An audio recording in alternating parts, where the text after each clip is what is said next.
Welcome back to this. Bumblebee. Just zooms into this, like it's all blurry.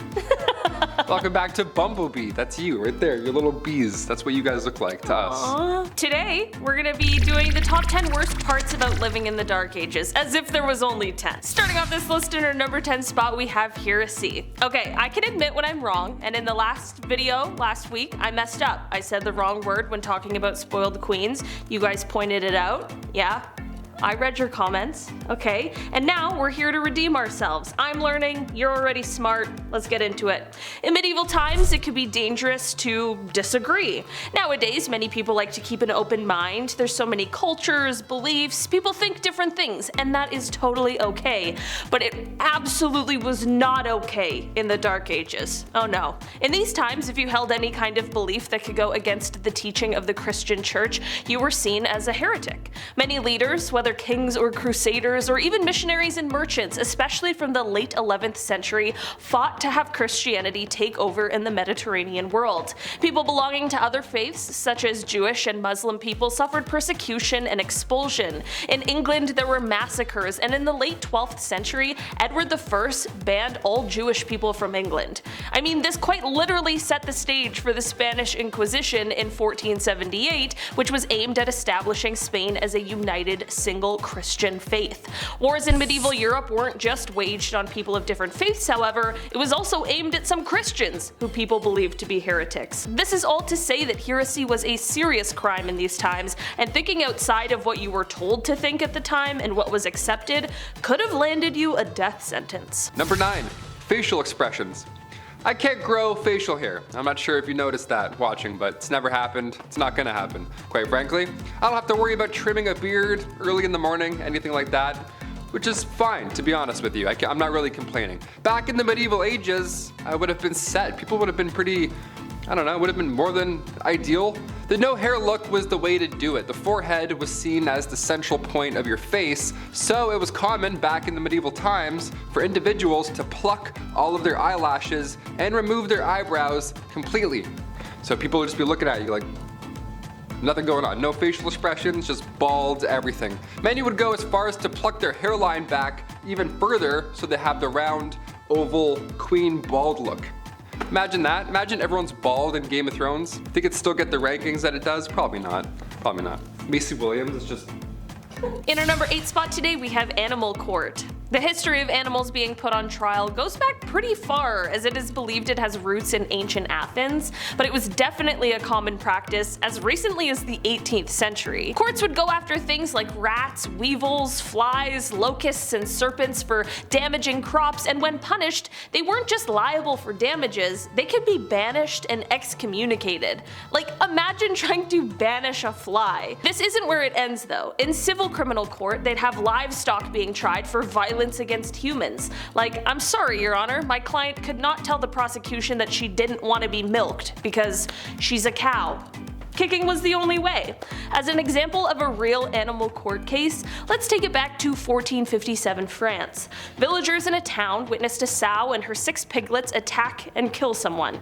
Terrible story, sounds absolutely horrifying to have to witness. In this day and age, animal control would be called and all of those pigs would likely put down. But not in these times. When this happened, all the pigs were sent to court. Like real court. There was a judge, 2 prosecutors, 8 witnesses, and a defense attorney for the accused animals. Witnesses provided testimony that proved that the sow had most definitely attacked the person and was definitely responsible for the crime. The piglets, however, well, for them, testimony was a bit murkier. There wasn't a witness who actually saw any of the piglets do any actual attacking. They just had blood on them, which isn't necessarily a sign of their guilt, it just means that they were there. This is why the court, while they did sentence the sow to death, the piglets were exonerated for their role in the crime. It's very strange and now would be a very expensive system, but in those times it really did work for them. Number 7. Inns and taverns. When we think of a medieval tavern or an inn, it's important to note the difference. Yes, there's drinking in both, and yes, both of them don't smell so great. But inns, their sole purpose was to house travelers comfortably, whereas a tavern, not so much housing. More rough housing, if anything, if you catch my drift. Say you're passing by one of these taverns, right, Saturday night, you feel like grabbing some questionable ale from some questionable establishment. Well, you better come prepared. In the Middle Ages, you had to bring your own fork everywhere you went. Just one fork on your side, on your persons. That's so gross. We didn't have a guy sitting in booth 11 doing roll-ups all night, looking at you, just wishing that he didn't work there, right? This was the Middle Ages. You didn't have a fork. No one had forks. If you had a fork, you were lucky, right? You were the rich kid on the block with an in-ground pool. That was you if you had a fork. Steak knives also were only reserved for carvers, so until the 17th century, you were just poking around your meal until you had a bite-sized amount, and then you would choke on it because it's horrible. It's all chewy and horrible. In our number 6 spot today, we have the Filth. If you lived in a city during this time in history, it would have been an absolutely filthy place to be. I mean, human and rats lived in harmony. Not harmony, re the plague, but things were so dirty rats were everywhere. Want to go swimming in the nice stream nearby? Huh, well good luck, because not only is that body of water used for dumping sewage, but it's also for the village's water supply to both drink and bathe in. Disease was plentiful, obviously, and it spread exceptionally quickly. Spreading disease was even easier considering how all of the homes were packed full of people and no one really knew anything about hygiene and the benefits yet, health and otherwise. If you were to go out in the evening, especially at past curfew, it was also an insanely huge risk. Going out ran you the risk of getting killed or robbed with no police on the streets to help protect you at all. While city living provided a bit of safety in numbers situation compared to the countryside and also provided more opportunities to make money, it was still quite a risky place to live during the Dark Ages. Number 5, teeth worms. Awesome. You have any cavities? Now you're going to be looking this whole video. Dentists weren't common back in the Dark Ages, but they did have a barber. So I guess we're good for a few hundred years. This guy did it all. Cavities, toothaches, teeth worms, gross, you name it, he'll pull it out violently. Barbers were responsible for cutting hair, pulling teeth, bloodletting. Your classic 3-in-1 appointment right there, really all in 10 minutes or less. Instead of brushing with tooth tunes, back then you would rub your teeth and gums with a rough linen. Yeah, just grab an old shirt. It's an old dirty shirt we're gonna brush up for school. Like you're playing a harmonica, only dirty shirt. A few recipes have been discovered since for pastes and powders to freshen their breath back then, you know. Otherwise, you were pretty screwed. You had nothing. We went from powdered charcoal to charcoal toothpaste all over again. What a weird loop we did. Mouthwashes were also made from herbs and spices steeped in wine or vinegar, so fresh breath guaranteed, no doubt about it. In our number 4 spot today, we have the stripes ban. We've all met someone before who seems to be concerned with what other people are wearing, and we jokingly refer to them as the fashion police. But back in the Dark Ages, you might come across some very real fashion police who are actually interested in fining you, should your finest tunic not be of the local dress code. Sometimes it wasn't even just a fine. Some serious fashion faux pas could lead to your imprisonment or even your death. Stripes were definitely a main culprit in these times, as striped clothing was seen as a garment of the devil. I'm not even exaggerating either. In the year 1310 in a French town, there was a local cobbler who was put to death because he had been caught in striped clothes. Yeah, we thought the tabloids were harsh, and I mean, they are, but the medieval fashion police were unforgiving. Not only were members of clergy not exempt from this rule, but neither were animals. Yeah, calling all zebras. Good luck out there, man. This is why zebras were called beasts of the devil, and yes, this is even though the people of Europe hadn't even seen them.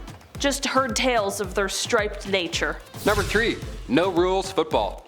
In honor of the World Cup coming to a close, we have to take a look at football back in the late 12th century.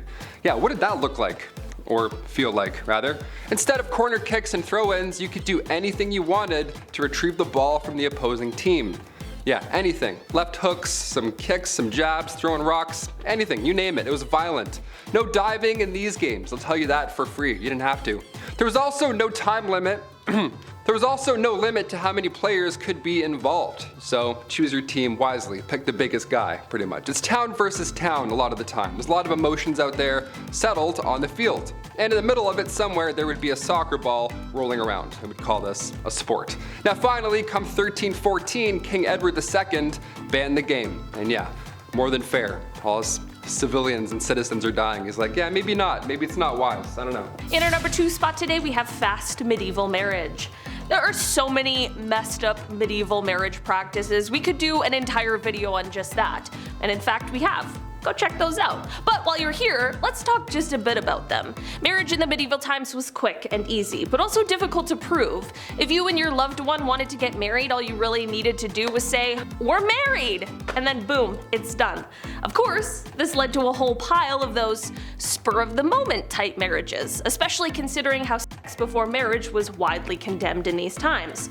You know, people are like, we're married now, let's do it. Well, I'm pretty sure many people who were divorced would have preferred if their marriages were this easy. This led to people, of course, taking advantage of this difficult to prove thing. Most especially women would often fall victim to a man who might want to take you as his wife for the night. But then the following day, after getting what he wants, he denied ever agreeing to the union of the two, if you're catching my drift. This is why many women tried to get at least one witness to union, just in case. And finally, number 1. Pointed shoes. This one's so fun. Whenever I see anything that's related to the medieval times, I always admire the attire, right? Especially the shoes. I hate buying shoes today so much. Now they're so specific. You got walking, running, trail shoes. They're always so expensive. Nobody does it like the medieval times anymore. Specifically, krakows. Krakows were awesome. They were the style of shoe commonly worn in the 15th century Europe that looked really ridiculous. They had the huge long nose that went up really high. They're so silly looking, maybe that's why I love them. These long-toed shoes first appeared in the 12th century,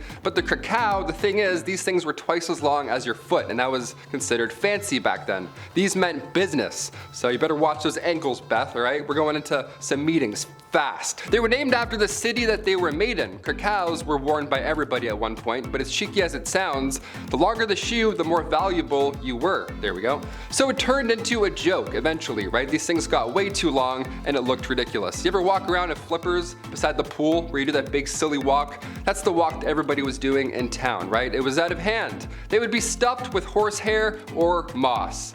Yeah, which is just as comfortable as Dr. Scholl's. Imagine stepping around in moss all day. Yuck. Also, sometimes a string would be needed to be tied from the tip of the shoe to your knee just to keep these damn things afloat. So everybody at one point in time, in the medieval times, looked like a Muppet tied to strings. How amazing is that? Do you own any krakows? If so, how do we get our hands on a pair? I'm a size 11.5 krakow.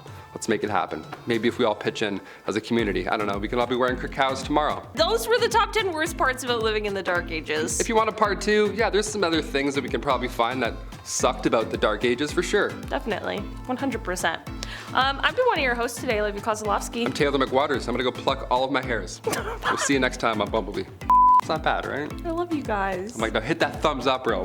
Hit the hive out of them. I'll take this off. Oh my god. We need likes, please.